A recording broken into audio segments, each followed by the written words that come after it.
I seem to attract an unbelievably high number of pharmaceutical persons as clients.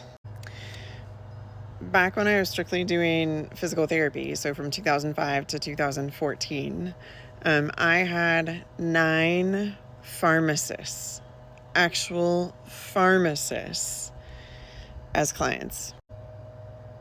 One of them had recently left her pharmaceutical job to go be a pharmaceutical sales rep for one of the big companies, and part of the reason she said was, number one, she could make more money because pharmaceuticals are way overpriced, but number two, dispensing pharmacy meds every day was making her sick. One thing all 9 of them had said in common, though, was the things you should never take as generic are your medications for your thyroid, your medications for birth control, and your medications for heart disease. 2014, I became a certified health and wellness coach through a program that does most of the corporate coaching for health and wellness in the Denver metro area, but also some pretty large companies nationwide.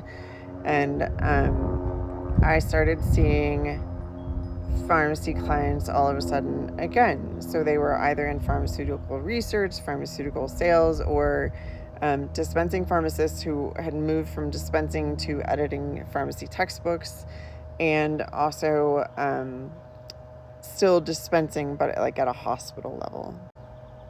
And when I started asking questions about the process for getting a drug approved in the United States, I was pretty shocked and also pretty disappointed. And when I started asking questions about the stuff that I was learning in functional medicine in 2014, 2015, 2016, 2017, when I got certified, finally took my exam, I was amazed. And here's a statistic that might shock most women and why I would ask you to highly reconsider birth control. The first birth control pill came out in the 1950s. The first time they allowed women in any medical research studies was like 1973. So they keep telling you to trust the science that they haven't yet tested on women.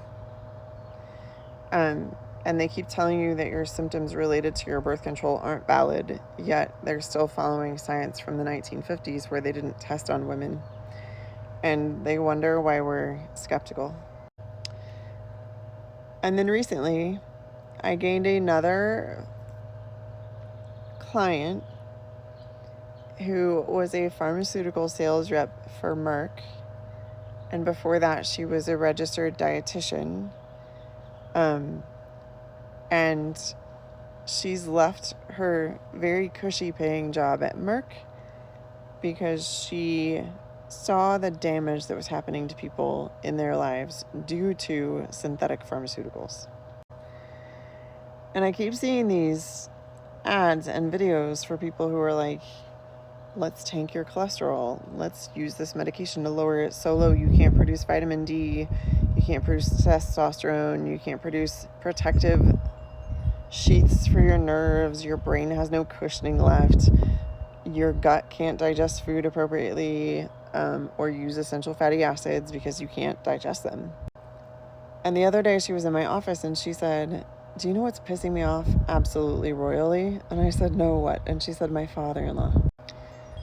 And I said, do you not have a good relationship with your in-laws? And she's like, no, my relationship with them is great, but my father-in-law is starting to have dementia issues, and he's on a statin drug, and his cholesterol is so low that it's problematic, and he doesn't think he should stop taking the statin drug because the doctor keeps telling him it's going to prevent his next heart attack.